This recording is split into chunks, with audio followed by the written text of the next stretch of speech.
I think what we overlook, because the therapy community getting too in the weeds, is consumers, many of them.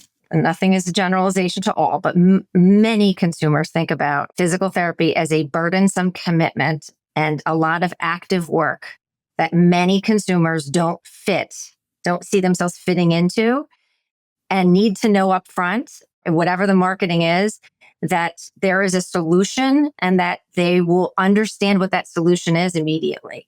Like as soon as they interact, there are still, and this is not to probably a lot of your listeners, it's these large practices. They're still cranking out 3 times a week times 12 weeks.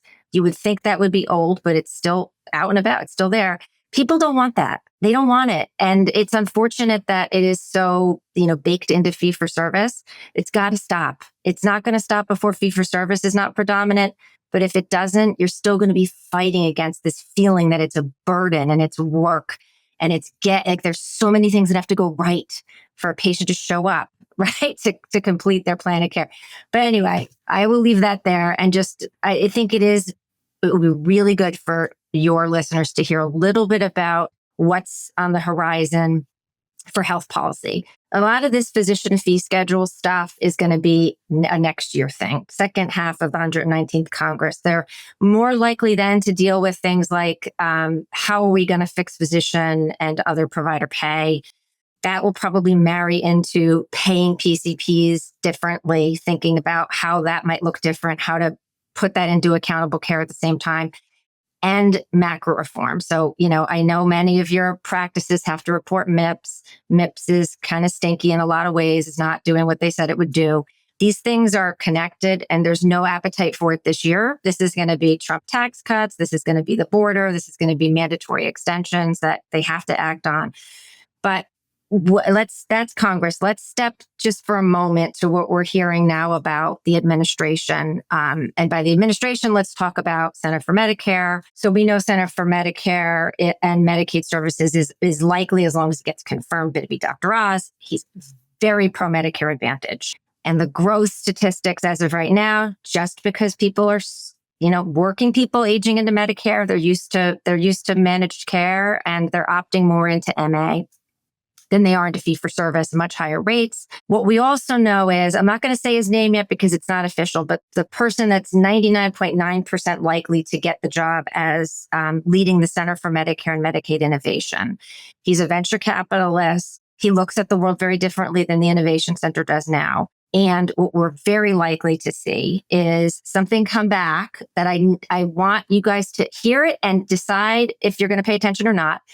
Something called, we're likely to see come back, not 100%, but likely, the geographic direct contracting model. There's a specific reason I want your listeners to hear about this because it will affect you whether you like it or not. In this model, right, it's for fee-for-service beneficiaries, which is the bread and butter of a lot of practices. What Trump, the administration, rolled out but never carried through because Biden ended the model before it started, his administration.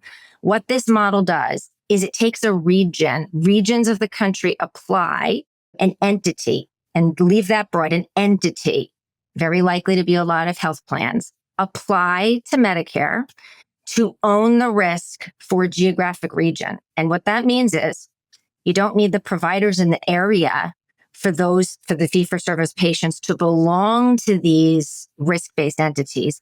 It's going to be owned passively by risk-bearing organizations whose job it is they're going to get all the dollars from Medicare, they're going to manage the care, and it's going to be very close to what you see in Medicare Advantage.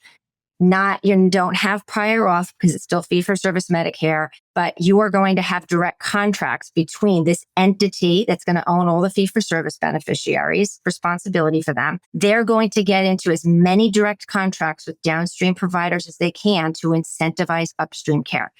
So if you're a practice, last time Philadelphia was one of the regions chosen. That means every fee-for-service beneficiary is going to be attributed to this entity that's responsible for the dollars, right?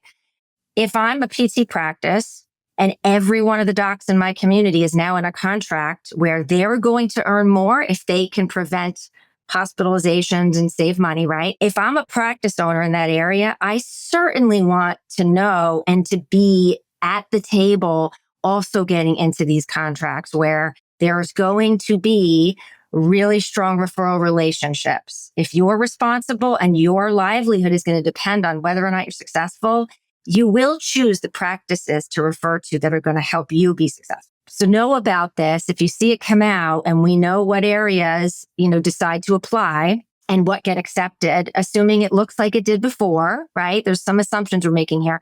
But if it comes out, please, therapists, please pay attention to it and think about how to participate. If you'd like to learn more about Strata PT and see how our EMR and RCM works, head over to stratapt.com to book a demo.